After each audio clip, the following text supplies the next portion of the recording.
የተከበሩ የህዝብ ተወካዮች ምክር ቤት አፈ ጉባኤ፣ ዝተኸበሩ አፈ ጉባኤ ባይቶ ወከልቲ ህዝቢ፣ ዝተኸበሩ አፈ ጉባኤ ቤት ምክር ፌዴሬሽን፣ ዝተኸበርኩም ተወከልቲ ህዝብን አባላት ቤት ምክር ፌዴሬሽን፣ ዕዱማት አጋይሽ፣ ዝተኸበርክንን ዝተኸበርኩምን ዝአረጋ ዓመት ሰኒና ናብ ሓድሽ ዓመት ኣብ ዝተሰጋገርናሉ ናይ ዓማውት ጻዕርታትና ኒሕናን ውጽኢት ዝኾነ ግድብ ህዳሴ ኣብ ዘመረቕናሉ ኢትዮጵያ ጸጋ ከርሰ ምድራ ናይ ምጥቃም ብስራት ዘበሰረ ጋዝ ኣብ ዘውፃናሉ ጽባሕ ኣብዚ ኣብ መዛዘሚ ሰኑይ ወርሒ መስከረም ሕገ መንግስቲ ፌደራሊ ብዝድንግጎ መሰረት ናይ ክልቲኦም ቤት ምክርታት ምጅማር ዘበን ስራሕ ኦፊሴላዊ ብዝኾነ ኣግባብ ንምቅላሕ ኣብ ዝሳለጥ ስነ ስርዓት መኽፈት ተረኺበ መድረክ ስምዕ ብምኽኣለይ ዝተሰምዕ ንተሓጓስ ወሰን ከም ዘይብሉን ዕሙቕ ምዃኑን ክገልጽ ይፈቱ። ዝሓለፈ ዓመት ከም ሃገር ብዙሕ ዝኸሰብናሎም ፕሮጀክትታት ዕላው ዝገበርናሉ ጥራሕ ከይኾነስ ንሓዋሩ ብዙሕ ከም ዘዕትሩና እናኣምነሎም ትልምታት ልምዓት ቀሪጽና ናብ ስራሕ ዝሰገርናሉ ዓመት ብምዃኑ ምናልባሽ ኣብ ታሪክ ገዚፉ ዝዝንተው ዓመት ክኾን ከም ዝኽእል ኣይጠራጠርን። ክቡራትና ክቡራን፣ መንግስት ለዓመታት ሲያጠናና ሲዘጋጅበት ቆይቶ ተግባራዊ ባደረገው የተሟላ የማክሮ ኢኮኖሚ ማሻሻያ ዝተኸበርክንን ዝተኸበርኩምን መንግስቲ ንዓመታት እንዳጽናዕን እንዳተዳለወሉን ጸኒሑ ገቢራዊ ኣብ ዝገበሮ ዝተማልአ ምምሕያሽ ማክሮ ቁጠባ ይኹን ኣቀዲሙ ብማዕቀፍ ምምሕያሽ ቁጠባ ሃገር በቆል ተዓቂፎም ንተኸታተልቲ ዓመታት እንዳተተግበሩ ዝጸንሑ ትግበራታት ቁጠባና ከንሳዕረር ዕድል ፈጢሮም እዮም። ንዘበናት ቁጠባና ብማሕበራዊ ፈተናታት ተቐይዱ ንዕዳ ኣእዳው ኣረኪቡ ናብ ድሕሪት ኣብ ምንሽሕታት እዩ ጸኒሑ። ቅድሚ ለውጢ ይምዝገብ ዝጸንሐ ምዕባለ ኣብ ስሩዕ መሰረት ፋይናንስ ዘይተሸኸለ ሃገር ንኸቢድ ዕዳ ዘሳጥሕን ልዑል ምዝርባዕ ማክሮ ቁጠባ ባይታ ዘትሕዞ እዩ። መንግስቲ ነዞም ቁጠባዊ ምቑፅያት ዘጥግግ ናብ ምዕባለ ዘብፅሑ ስሉጥን ሰፊሕ መጠን መማሓየሺ ቁጠባ ተግቢሩ እዩ። ኣታዊ መንግስቲ ንግዲ ወፃኢ ክዙን መጠን ሸርፊ ወፃኢ ምዕባይ ክኢሉ እዩ። ኣንፈታት ልምዓት ካብ ሕጹር ንጥፈት ናብ ብዝሃ ዘፈር ሰረት ቁጠባነት ትርጉም ብዘለዎ መልክዕ እንዳተቐየሩ ይርከቡ። መንግስቲ ነቲ ቁጠባ ካብ ምሩኽነት እናጊፉ ናብ ሉዓላውነት ንምስጋር ዘኽእል መቐይሮ ፈጢሩ እዩ። ሰረታት መቐይሮ ቁጠባ ዘለውና ዓቕምታት ምፍላጥ ኣብ ውሽጢ ጸገም ዕድላት ምቁማት ብምህዞን ቅልጣፈን ብትሕብብርን ዝተፈላለዩ ዓቕምታት ብምትኻብን ዘለቕቲ ሽቶታት ብምምዕዳው ምንጣር ዘኽእሉ እዮም። በዚ ድማ ካብ ቅየዳ ዕዳ ብናይ ዓርስኻ ዓቕሚ ጸገማት ምፍታሕ ካብ ዘግልልን ዝነጽግን ናብ ዘኽእል ምህዳር ቁጠባ ካብ ምርኮዛ ዝናብ ናብ መቐይሮ ዲጂታል ዕድና ካብ መርገምነት ናብ ኣማራጺ ፍልፍል ሃፍቲ ቱሪዝም ካብ ዶሮና ናብ ኣሰር ካብ ተመጽዋትነት ናብ ኣፍርያይነት ከተማን ገጠርን ብምዕቡል ቅዲ ናብራ ከምኡ እውን ምዕባለ ብቁልጡፍ ጥራሕ ከይኮንስ ብዘላቕነት ብዝሃተ ረባሕነት ንምርግጋጽ ልዑል ጻዕሪ ተገይሩ እዩ። በዚ ምኽንያት ቁጠባና ኣብ ዝሓለፈ በጀት ዓመት 2017 ዓ.ም 9.2 ሚእታዊ ምዕባለ ኣመዝጊቡ እዩ። ኣብ 2016 ዓ.ም በጀት ዓመት ብሕርሻ 1.2 ቢልዮን ኩንታል ምህርቲ ፈርዩ ዝጸንሐ እንትኾን ኣብ ዘበነ ምህርቲ 2017 ዓ.ም 1.57 ቢልዮን ኩንታል ምፍራይ ተኽኢሉ እዩ። እዚ ካብ ዝቐደመ ዓመት 24.7 ሚእታዊ ምዕባለ ኣለዎ። ዓቕሚ ምፍራይ ኢንዱስትሪታት ካብ 59 ሚእታዊ ናብ 65.2 ሚእታዊ በሪኹ እዩ። ዕደና ወርቂ ኣብ በጀት ዓመት 2016 ካብ ዝጸንሐሉ 3.9 ቶን ኣብ በጀት ዓመት 2017 ናብ 38.87 ቶን ዓብዩ እዩ። ምህርቲ ሲሚንቶ ኣብ በጀት ዓመት 2016 ካብ ዝነበሮ 7.5 ሚልዮን ቶን ፍርያት ኣብ በጀት ዓመት 2017 ናብ 9.1 ሚልዮን ቶን በሪኹ እዩ። ልዕሊ 150 ዓለም ለኸ ኮንፈረንስታት ኣብ ሃገርና ተሳሊጦም እዮም። ሓበርቲ ዲጂታል ቁጠባ ልዑል ምዕባለ ከም ዘሎ የመላኽቱ። 822.8 ቢልዮን ብር ንልቓሕ ፈሰስ ተገይሩ እዩ። ካብ ዝተገልጸ መጠን 3.4 ወይ ከዓ 77 ሚታዊ ንውልቀ ዘፈር ዝተዋሃበዩ ኣብ በጀት ዓመት 2017 ሰደድ ንመፈለምታ እዋን ታሪካዊ መቀይሮ ዓሪፍዎ 8.3 ቢልዮን ዶላር ካብ ዓለም ለኸ ዕዳጋ ናብ ሃገር ኣታዊ ገይሩ እዩ ካብ ዝሓለፈ ዓመት 115.8 ሚታዊ ምዕባለ ተራእዩሉ እዩ ምኽባር ናብራ ንምቕናስ ብዝተገበረ ተኸታታሊ ጻዕሪ ኣብ በጀት ዓመት 2016 ወርሒ ሰነ 19.9 ሚታዊ መግለጺኡ ዝነበረ መውሳኽ ዋጋ ኣብ በጀት ዓመት 2017 ወርሒ ሰነ 13.9 ሚታዊ ኮይኑ ኣሎ ንሰራሕተኛታት መንግስቲ መማሓየሽ ማህያ ብምግባር 4760 ዝነበረ ትሑት ማህያ ናብ ብር 6000 ከዓቢ ተገይሩ እዩ ኣብ በጀት ዓመት 2017 ንመፈለምታ እዋን መንግስቲ ካብ ባንክ ሃገራዊ ዝኾነ ይኹን ቀጥታ ልቃሕ ከይተለቀሐ ነቲ በጀት ዓመት ንምዝዛም በቂዑ እዩ ክቡራትና ክቡራን ባሳለፍነው ዓመት በማህበራዊ ዘርፍ በርካታ ውጤታማ ተግባራት ተመዝግበዋል ዝተኸበርኩምን ዝሓለፈ ዓመት ኣብ ሃገርና ብዘፈር ማሕበራዊ ብርክት ዝበሉ ርካቦታት ዝተዓትሩሉ ዓመት እዩ ነይሩ ኣብ ወለዶ ረቢቡ ዝረአ ምቁፃይ ቀንዲ ፍልፍሉ ሙግዳል ጽሬት ትምህርቲ ምዃኑ መንግስቲ ይኣምን ነዚ ጸገም ጽሬት ንምቕራፍ ኣብ ዝሓለፈ ዓመት ጽሬት ትምህርቲ ዝድረኽ እማም ብጠመተ ወጊኑ እዩ ፖሊሲ ትምህርትን ስልጠናን ቀሪጹ ተግባራዊ ገይሩ እዩ ትምህርትን ወለዶ ብዝብል መሪሕ ማሕበረሰብ ብምቁስቋስ ተበጻሕነት ትምህርቲ ናይ ምርግጋጽ ተግባራት ኣሳሊጡ እዩ ትሑት ኣታዊ ዝሓስዮም ተምሃሮ ብስርዓት ምገባ ኣቢሉ ትምህርቶም ከየብክሩ ገይሩ እዩ በዚ ዕማማቱ ካብ ዓለም ለኸ ትካላት ኣፍልጦ ረኺቡ እዩ መንግስቲ ብዘፈር ጥዕና ኣብ ዝሓለፉ ዓመታት ዝተረኽቦ ዓወታት ከም ውህብቶ ብምሓዝ ዝጸንሑ ሓጓፋት ናይ ምምላእ ስራሕ ሰሪሑ እዩ ሕማም ካብ ምክልኻል ብዝዘለለ ሓኪምኻ ኣብ ምድሓን ክጥምት ገይርዎ እዩ ኣብ ዘፈር ጥዕና ስሩዕ ሕክምና ካብ መሃብ ዝሰገረ ናውቲ ሕክምናን መድሓኒታትን ኣብ ውሽጢ ዓዲ ብምፍራይ ልዑል ውፅኢት ተዓቲሩ እዩ ሓቋፋይነት መንግስቲ ኣብ ዝዓሞም ሕድሕድ ተግባራት ዝረአ መግለፂ እዩ ደቂ ኣንስትዮ መናእሰይ ጉዱኣት ኣካል ዕሸላት ኣረጋውያንን ካልኦት ሰብውዕለታ ሃገር ተሓሳቢ ዝገበረ ሰለጤን ብምዕማሙ ተሳትፎኦምን ኩላዊ ዓቕሞም ክውስኽ ዕድል ተፈጢሩ እዩ ደቂ ኣንስትዮን መናእሰይን ናብ ኣመራርሓ ብምምጻእ ውሳነ ናይ ምዕራፍ ዓቕሞም ክምዕብል ተገይሩ እዩ ግዳይ ዝኾና ደቂ ኣንስትዮ ኣብ ማእኸል መሰልጠንን ክንክንን የነግዋ ስልጠና ክረኽባ ብምግባር ተሳትፎኦን ክውስኽ ገይሩ እዩ መናእሰይ ክእለቶም ከዓቢ ብምግባር ኣብ ሃገራት ወፃእን ውሽጢ ዓድን ተጠቀምቲ ዕድል ስራሕ ክኾኑ እንዳተገበረ ጸኒሑ እዩ ምዕባለ ኣካልን ኣእምሮን መናእሰይ ዝበቕዐ ክኾን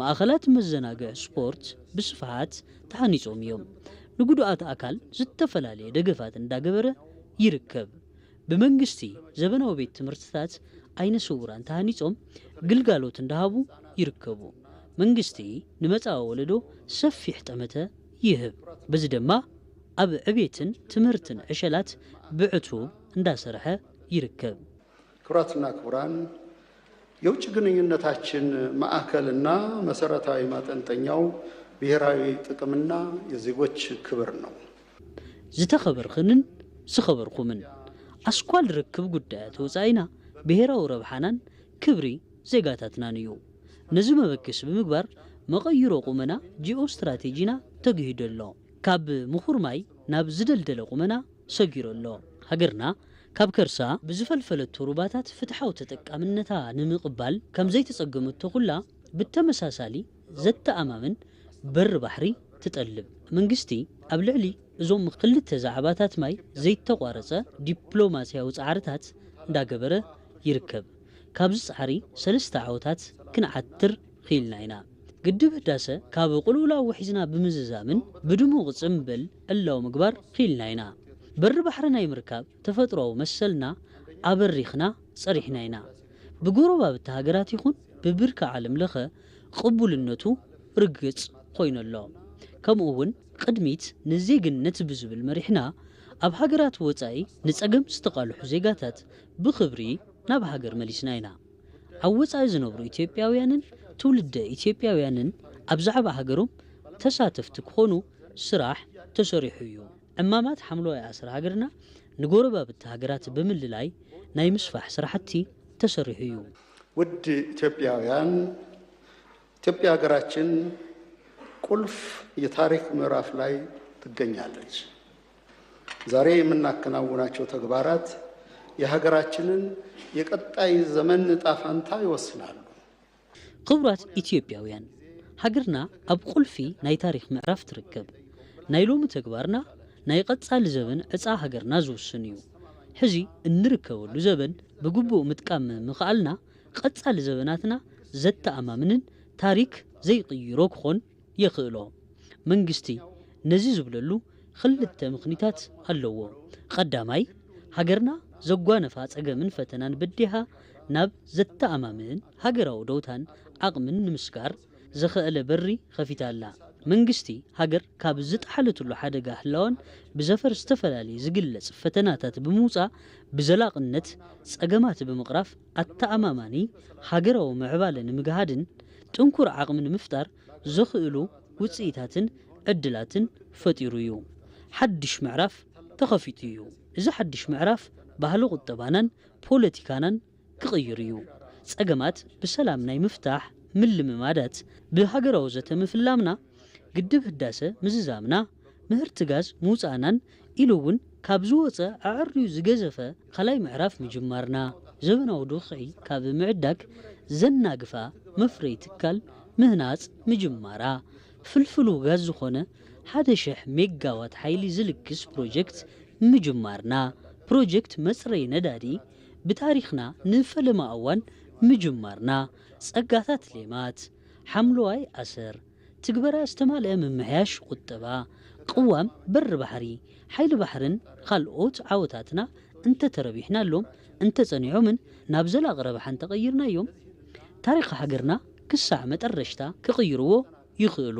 ካልኣይ ሃገርና ኣብ ቁልፊ ምዕራፍ ታሪክ ትርከብ እንብለሉ ምኽንያት ዓለም ብዘይነጸረ መሰረታዊ ስግግራት ምርካባ እዩ እዚ ስግግር ዕድልን ፈተናን ብማዕረ ዝሓዘ እዩ ካብዚ ስግግር ክንርባሕ ዝኽእልና ዓቕሚ ፈጢርና ኢና ኣብ ዝሓለፉ ዓመታት ምስ ኩነታት ዓለም ተናቢብኻ ምስጓም ዝኽእልና ዕላማን ህቅንን ሓንጊጥና ብምንቅስቓስና ክበጽሐና ዝኽእል ጽዕንቶ ተጻዊርና ሃገራዊ ጥቕምታትና ንምዕቃብ ፈቲና ኢና ነዚ ዕድል እንተተረቢሕናሉ ኣብ ቅልውላዊ ዓለም እትጥጥዕ መርኣያ ዝኾነት ሃገር ክትህልወና እያ ኣብ ዝለዋወጥ ዓለም ለኻዊ ኩነታት ዘይትዕምፀፅን ዕድላት ብግቡእ ትጥቀም መርኣያ ዝኾነት ሃገር ንምፍጣር ዘኽእለና ቅዋም ዓቕምን ልምድን ፈጢርና ኢና ኢትዮጵያ ክትምዕብል እያ ኢልና ዝሓንገጥናዮ ሕልሚ ብሓምለዋይ ኣሰር ብግድብ ህዳሰ ብምህርቲ ጋዝ ብስርናይ ብልምዓት ኮሪደርን ካልኦት ውፅኢታት ኣዕዊቱ እዩ ኣብ ቀጻሊ እውን ዝተፈለመ ምዕራፍ ምንስዕራር ሃገርና ኣብ ጽኑዕ መሰረት ክህነጽ መንግስቲ ኣብ በጀት ዓመት 2018 ዓመተ ምህረት ኣብ ዝስዕቡ ዛዕባታት ጠመተ ገይሩ ክሰርሕ እዩ ምስ ምልውዋጥ ስርዓት ዘይፈርሱ ናፃ መንጎኛን ህዝባዊ ብሔራዊ ትካላት ንምፍጣር መንግስቲ ጽኑዕ መሰረት ኣቐሚጡ እዩ ኣብ ቀጻሊ ዓመት እውን ቀጻልነት ብዘለዎ ምዕባለ ሓድነትናን ድሕንነትናን ኣብ ዘይናወፀሉ ብርኪ ንምብጻሕ መንግስቲ ኣብ ህንፀት ትካላት ብትብዓት ይሰርሕ ሃገራዊ ትካላት ጸጥታን ድሕንነትን ለውጢ ስርዓታት ዝሳገሩ ሃገር ዘስግሩን ሃገር ዘቐጽሉ ትካላት ንክኾኑ መንግስቲ ብዘይ ዕረፍቲ ክሰርሕ እዩ ንጎንፂ ብሓይሊ ምዕባጥ ይከኣል ይኾን ኮይኑ ግና ሰላም ዝረጋገጽ ብሰላማዊ መንገዲ ከም ዝኾነ መንግስቲ ይኣምን በዚ መትከሉ መንገዲ ዕርቅን ሰላምን ብምኽታል ሰላም ሃገርና ጽኑዕ ንምግባር እንዳተገሀ ይርከብ በብኸባቢኡ ስልጣን ብሓይሊ ንምቁፅጻር ዝግበሩ ምንቅስቓሳት ብሓይሊ ንምቕራፍ መንግስቲ ድልውነት ይኹን ዓቕሚ ዋላ ተባሕተ ናይ ሎሚ ጎንፂ ብሓይሊ ቀሪፍና ስዒቡን ዝመጽእ ወለዶ ይንበቀል ኣይነጽንሕን ብዝብል መሪሕ መንግስቲ ብናይ ሎም መዓንቲ ትዕግስትን ብልሕን ናጋ ሰላም ዝኽሰበሉ ኣኳውዳ መሪጹ ይርከብ بخالي قص هاجرو مردا مفتار زلاغن قبولنتن زلو هاجر منجستن مفتار زلو ربحة أعريو جزيفيو بزقاتامي نعوتنت هاجرو زته لهيكان هاجرنا حزبنا بتصحيتهم كوفيو مصوعتاي يقرب نحزب زقربن زتآمنن ممحدار نابز معبلت هاجرن مسكر منجستاو قلقالوتن ممحدارن قلطافه زعسلو كخون يقبا بقلطوف كابز دحرنالو نموصا منجستي لوطታት معاقف محدرات ساليتويو موجودات بوليسين تكالاتن كمحيش كيرويو تمساسلتن تزامرتن زفرات بمدرناف سلوطن وصيتاون كخونو اخيليو سناي ممحدار امنقرنا سناي بوليتيكايو قلقالوت حزبن مزمان باستراتيجي ديجيتال إثيوبيا 2025 بممراح زحقسو سرعتي تسريحهم يوم باستراتيجي ديجيتال 2030 دما نزوت صيت ناب لحقت بمغيار سققر كسالت ممحدار منجستن قلقالوت وهبت تكالات مع اخل بزهانت نكخونو كنقبرينا نمحبر السوف زقربه من قلت عزق النسن كلهم قلقالوتات اب تمساسال بوتا ديجيتالو بزخونه وهبا نمسلات زتجمره قلقالوت حدا مع اخل مسوب تتناقيرون بسفحات زقصلن يخون عقم مئكا بحبريتان تنتنان بزبنو تكنولوجي كنا معبلنا بحبريتا استدقفه عقمي التقبابرا بوليسينا كاب مسفح بالسجرة لو ألاونت حبريتا كنا رقاقزينا أبزلو أوت خونتات قطبا وشتي سلوت ملس زقمت عقمي ستاتستيكس كنا هنزينا منقستي نزيقاتات وحسنا زهب سرعات فتهن مزرقاح أبجت عمد خلت تشحن 10 شمونتن أتبعو كسرحيو منقستي تكالات فتسم تحقن فتحن مزمان نوح رحقت توقعيزيو محنقو السرارحان حقن تكالات فتحي فتح أناديو لوميو حرنت مودابن تخطاتلتي معبي عقم عمامات وقينيو حقتات فتحابيرن قبنن كما حيشو قيرويو بتكنولوجي زتحقزون كخونو تغيرونيو هاجر بقول أوها فتحي كم أماراتي بأسرار معبيلهم أبسرعة فتح كقلقلو زتجمر من قصقاس كنا قصلوينا أوها وقلقالوت أبيات فردن مزمان زفلمو تقبراتات الديجيتال تكنولوجي قبل عليهم مسفحفح مملان مبقى عن زبل مريح قبيراوي كقبر اللومي كبراتنا كوران بيازنو آمت دهنت كمي فترة انقلت بموتات ወደ አስተማማኝ የድገት ምዕራፍ ለመሸጋገር መንግስት ትኩረት ሰጥቶ ይሰራል ዝኸበር ኸንን ዝተኸበርኩምን ኣብ ዝሓዝናዮ ዓመት ድኽነት ካብ ዝፈጥሮ መጻወድያ ብምምላጥ ናብ ዘተኣማምን ብራኸ ዕቤት ክንሳገር መንግስቲ ጠመተዩ ክሰርሕ እዩ ኣብ በጀት ዓመት 2018 ካብ 900 ዝዕቅብ ዕቤት ምህርቲ ውሽጢ ዓድን ምርግጋጽ كسرح يو نعوتنت زتلم منجستي مهرتي ببزحات بعينت بصفت كعبيو تنحنا حنت بزفتر معباله نقدو وصاي بغلط طافه قصالنت كهلو يسرح مفرينت زعبيو اكاوداتات تساتفو الكزفر زعبيو استراتيجيات بمقراط اب تساتفو نقدي تنحنا حكون امامات كسالتيو هاجراو قطبان معبالن زعبيو بالحتات نمتكبار كسرحيو هاجرنا نموالا كابز صنحتلو تمصواتنت بمنقاف خسادا اتقنعلو عقمي كنهنصينا حرشانا اب تفطرو مسرتاو طلب قطبانا اب اتو مهرتي زصقاعيو እዚ بمخانو تلواوات خنتات قطب عالم قداي يقبرويو اب ዝقጽل ዓመት መንግስቲ ተቃላሕነት ሓሰያ ቁጠባን ምንካይ ዘኽእሉ ዕማማት ብምውጋን ንተፈጥሮን ጽዕንቶታትን ዘይብዳህ ተነጻጻርን ተናሕናሕን ቁጠባን ምህናጽ ክሰርሕ እዩ ሃገራዊ ዓቕሚ ብምውዳድ ዓቕሚ ብምዕባይ እቲ ቁጠባ ካብ ዝለዋወጥ ኩነታት ቁጠባ ንምውሓስ ክንጠፍ እዩ መንግስቲ ኣብ ዝሓለፈ ዓመታት ጥንኩር ናይ ፊስካልን ገንዘብን ፖሊሲታት ተተግባር ብምግባር ምህርትን መፍረያይነትን ብምዕባይ ዝቕባበ ዋጋ ክንክም ምግባር ኺኢሉ እዩ በዛ ዓመት እውን ጻዕርታትና ቀጺሎም ዝቕባበ ዋጋ ናብ ነጸላ ቁጽሪ ንምውራድ ክሰርሕ እዩ መፍረያይነት ብምድፋዕ ቀረብ ንምምሕያሽ ዓቕሚ ትንታነ ናህሪ ናብራ ብምዕባይ ስርዓት ዕድጊት ንምዝማን ብሕርሻ ከተማ ብጸጋታት ሌማት ብስርናይ ብሓምለዋይ ዓሰር بإندستري ناي مفرع عقمي أب معباي استرخو وصيتات بمقصالن بمحيالن نهر واغا نمقصار هيوت زيغاتات نممحياشن كسرحيو ኣብ ቀጻሊ ዓመት እውን መንግስቲ ዘላቂ እኹልን ጽሬት ዘለዎ ዕድል ስራሕ ንምፍጣር ናይ ቅድሚት ክሰርሕ እዩ። ብድጋፍን ሴፍቲኔትን ዝነብሩ ዜጋታት ናብ መፍርያይነት ንክሰጋገሩ ክሰርሕ እዩ። ስራሕ ናይ ምፍጣር ዓሚቕ ዓቕሚ ዘለዎም ዓውድታት ብምፍላይን ድጋፍ ብምግባርን ብውሽጥን ወፃእን ንዜጋታት ዕድል ስራሕ ክንፈጥር ኢና። ኩለ መድያዊ ምዕባለ ዓውደ ሕርሻን ልምዓት ገጠርን ንምርግጋጽ ኣገዳሲ ምዃኑ መንግስቲ ይግንዘብ። ኣብ ቀጻሊ ዓመት እውን ሕርሻ ካብ ባህላዊ ሜላ ኣተሓራርሳ ብምፍላይ ንምቕያር ዝኽእሉ ምትእስሳር ቴክኖሎጂ ዓውድታት ኣፍረይቲ ኣብ ቀረብን ክእለትን ልምዓት ፋይናንስ ብፍሉይ ትኩረት ብምስራሕ ዓውደ ሕርሻ ብ6.8 ሚእታውን ከዓቢ ክንሰርሕ ኢና። ውሕስና ምግቢ ካብ ምርግጋጽ ብተወሳኺ ሉዓላውነት ምግቢ እንረጋግጸሉ ዘበን ክኸውን እዩ።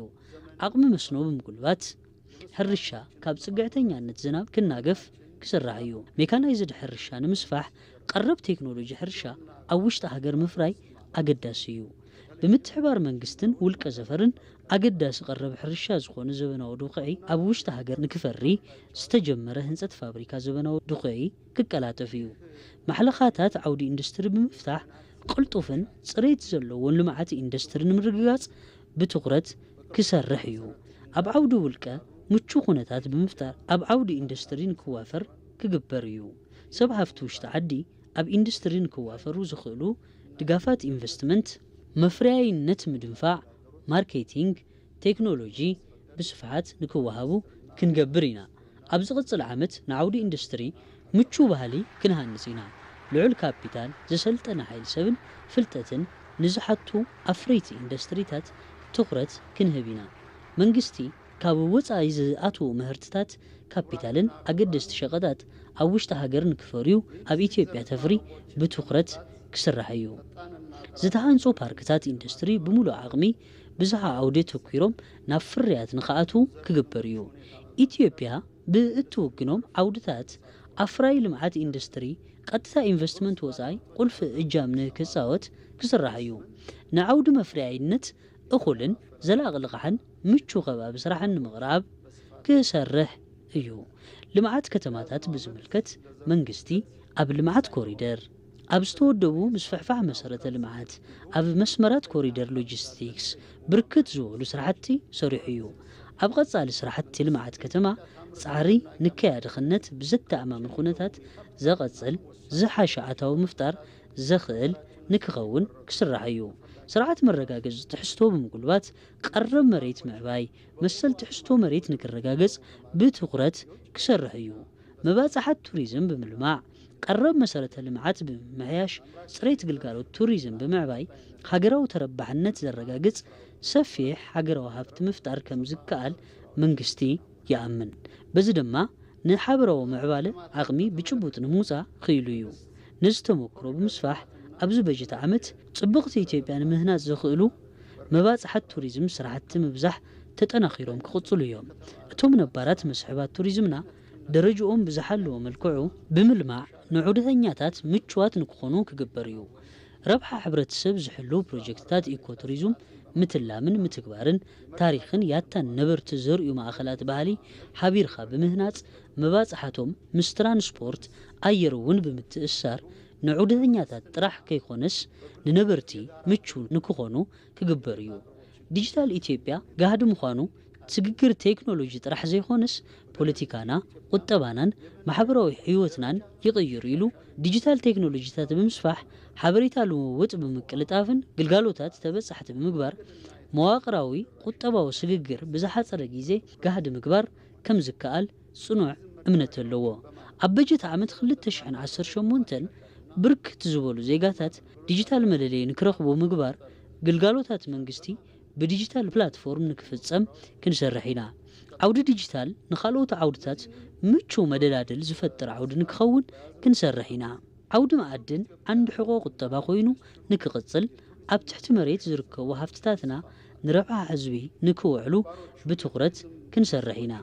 ኣብታ ዓውዲ ዝተለመዱ ማዕድናት ብፅሬትን ብስፍሓትን ናብ ዕዳጋን ክቐርቡ ካብ ምግባር ብተወሳኺ እታወት ዝተወሰኸሉ ምህርትታት ናብ ዕዳጋ ናይ ምቕራብ ህንፀት ፋብሪካ መዳበርያ ሃፍትታት ጋዝ ናብ ሃፍቲ ምቕያርን ብስፍሓት ናይ ምፍራይ ስራሕ ምጥንኻር ናይ 1000 ሜጋዋት ሓይሊ ካብ ጋዝ ዝፍልፍል ህንፀት ፕሮጀክት ምቅልጣፍ ክትትል ህንፀት ፕሮጀክት መጻረይ ነዳዲ ብምጥንኻር ኣብ ቁጠባና ልዑል እታወት ዝውስኹ ተግባራት ብስጡም ክትትል ዝምርሑ ይኸውን።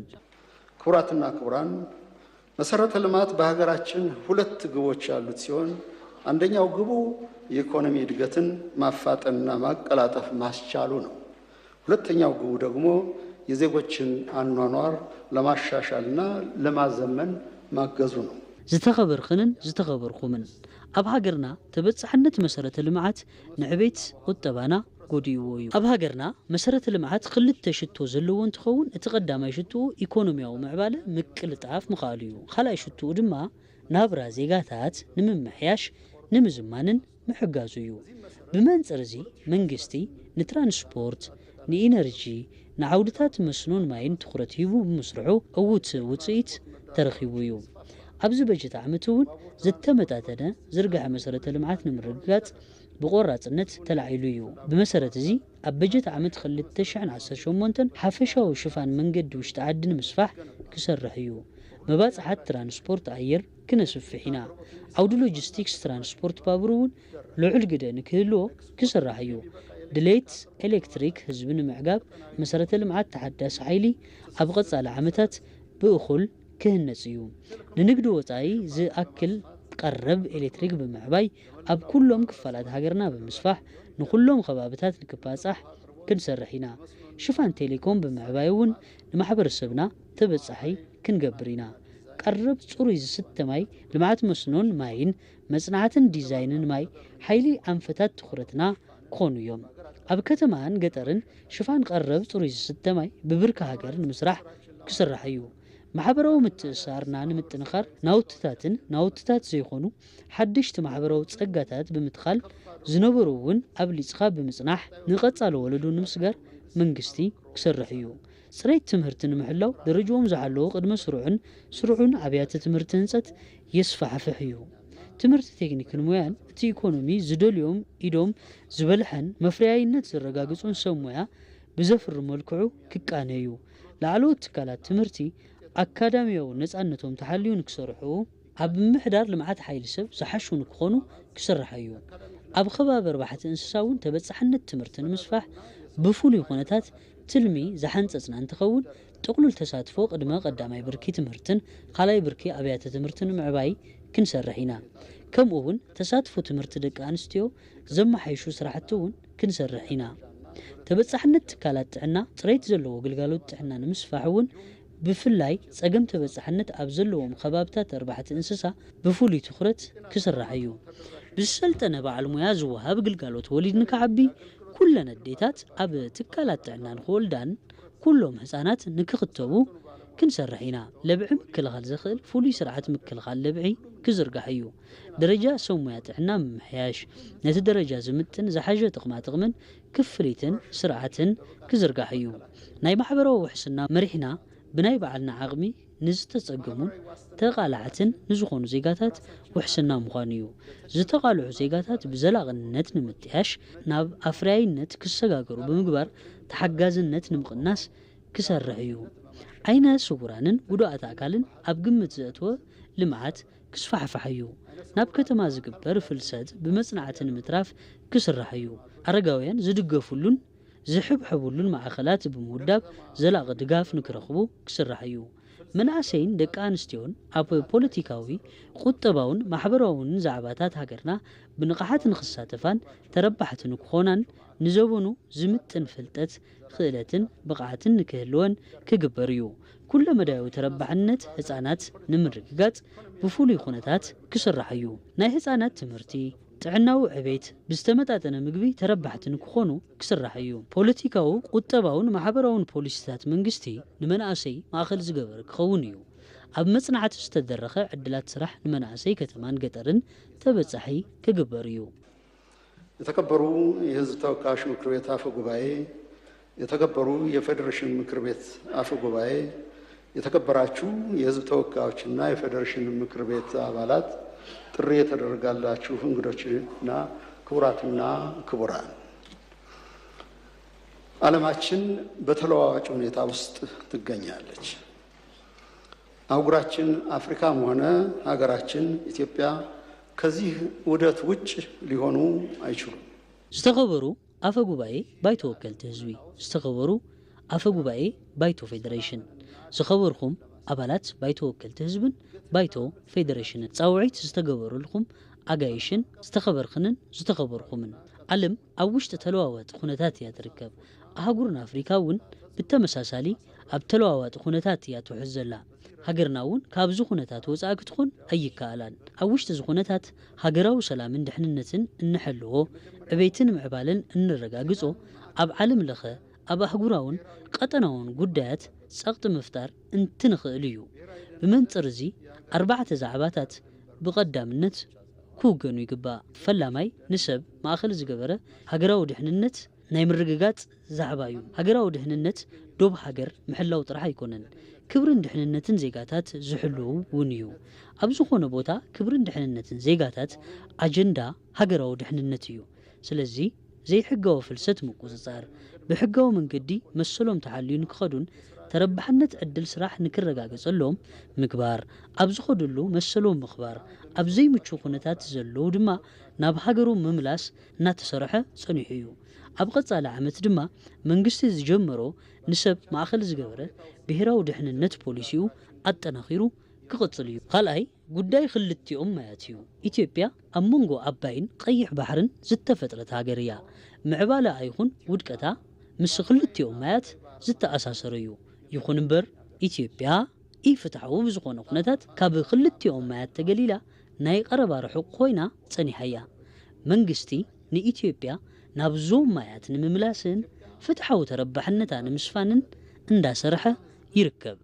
ሃገርና ኣብ ጉዳይ ክልቲኦም ማያት ተሳታፊትን ኣካል ዘተ እቲ ጂኦ ፖለቲካ ንምግባር ተኻኢሉ እዩ። ጉዳይ በሪ ባሕሪ እውን ዝዓረፈሉ ዶሮና ብምርጋፍ ዓለም ለኻዊ ኣጀንዳ ምግባር ተኻኢሉ እዩ። ኣብ ቀጻሊ እውን ብክልቲኦም ማያት ድሌት ምልማዕ እተን ሃገራት ኣብ ግምት ዘእትዎ ምትሕብባርን ምትእሳርን ንምጥንኻር ዲፕሎማስያውን ሰላማውን ጻዕርታት ክግበሩ እዮም። መንግስቲ መውፅእ በሪ ባሕሪ ንምርካብ ብሂብካ ምቕባል መሪሕ ምስ ሃገራት እዚ ዞባ ክሰርሕ እዩ። ኣብ ማይ ኣባይ ዝያዳ ምትሕባርን ምትእማን ንክህሉ ምስ ተፋሰስ ሃገራት ኣባይ ክሰርሕ እዩ። ሳልሳይ ፖሊሲ ጉዳያት ወፃኢ መንግስቲ ቅድሚት ንጎረቤት ዝህበሉ መሪሕ ምቕጻል እዩ። እዚ ብተግባር እውን ዝተገለጸ መሪሕና እዩ። ኣብ ዝሓለፉ ዓመታት ምስ ጎረባብቲ ሃገራት ብዓውዲ ብዙሕ ምትሕባርን ምትእሳርን ንምግባር ጻዕሪ ጌርና ኢና። ዋላ ምስ ሓንቲ ጎረቤት ሃገር ጎንፂ ንከይፍጠርን ብሰላማዊ መንገዲ ጸገማት እንዳፈታሕና ጸኒሕና ኢና። ዞባዊ ትእስስር ዘጠናኽሩ ዝርግሐ መሰረተ ልምዓታት ኣሳሊጥና ኢና። መንግስቲ ኣብ ቀጻሊ ዓመታት እውን ዝጀመሮም ምትሕብባራት ኣጠናኺሩ ክቐጽል እዩ። ሰናይ ጉርብትና ብምፍጣር ኣብ ምርግጋጽ ሰላም ዞባና ዘይምርድዳኣት ብዲፕሎማስያዊ መንገዲ ንምፍታሕ ክሰርሕ እዩ። ቁጠባዊ ትሕብብራት ዘሳልጡ ዝርግሐ መሰረተ ልምዓትታትን ልውውጥ ንግድን ንክጠናኸር ክሰርሕ እዩ። ራብዓይ መንግስቲ ኣብ ዓለም ለኻዊ ኣሰላልፋ ሓይሊ ሚዛን ብምሕላው ትሕብብርን ሓበራዊ ተረባሕነትን ንክሰፍሕ ክሰርሕ እዩ። መንግስቲ ኣብ መድረኻት ዓለም ዘለና ተሳትፎን ተደማጽነትን ብምስፋሕ ሓበራዊ ተረባሕነት ንምዕባይ ኣብ ጉዳያት ዓለም ኣገዳሲ እጃም ንምጽዋት ብትኹረት ክሰርሕ እዩ። ኣብ መወዳእታ ኣብ ዝሓለፉ ናይ ለውጢ ዓመታት መንግስቲ ኣብ ብርክት ዝበሉ ማሕለኻታት ኮይኑ እንዳሃለዎ እውን ብልዑል ትግሃት ብዓውዲ ብዙሕ ዕውታትን ውፅኢታዊ ስራሕትታት ምምዝጋብ ክኢሉ እዩ። እዞም ውፅኢታት ዓቕሚ ፖለቲካ፣ ማሕበራዊ፣ ቁጠባውን ጂኦስትራቴጂያዊ ረብሓ ሃገርና ብምምሕያሽ ፍልፍል መቐይሮ ታሪክ፣ መብቅዒ ታሪክ ድኽነትን መበገስ ታሪክ ምንስዕራር ኢትዮጵያ ኮይኑ እዩ። ኣብ ቀጻሊ ዓመታት እውን ነዚ ዓወት ብምስፋሕ ምንስዕራር ኢትዮጵያ ናብ ዘይኽበሰሉ ምዕራፍ ንክሰጋገርን ኢትዮጵያ ኣብ ኣፍሪካ ኣብነት ምዕባልን ክትኸውን መንግስቲ ብዕቱብ ክሰርሕ እዩ። ኣብዚ ሒዝናዮ ዘለና ዓመት ኣብ ሃገርና ዝሳለጥ መበል ሻብዓይ ሃገራዊ መረፃ ፍትሓዊ ሰላማዊ ዲሞክራሲያውን በወገን ኢትዮጵያውያን ተኣማንነት ዘለውን ክኸውን መንግስቲ ክሰርሕ እዩ በዘጋጣሚ መላእ ህዝብ ሃገርና ፈተውቲ ኢትዮጵያን መዳርክቲ ልምዓትን ኣብ ጎኒ መንግስቲ ደው ብምባል ማሕለኻታትና ብዓወት ንክንሳገርን ናብ ጫፍ ዓወት ብሓባር ንክንድይብ ፃውዒት የቕርብ ሰናይ ናይ ተግባርን ዕውትነትን ዓመት ይኹነልና ኢትዮጵያ ብፃዕረ ደቃ ተሓፊራን ተኸቢራን ንዘላለም ትንበር የቀንየለይ መልካም የተግባርና የስኬት ዓመት እንዲሆን እመኛለሁ። ኢትዮጵያ በልጆቿ ታፍራና ተከብራ ለዘላለም ትኑር። አመሰግናለሁ።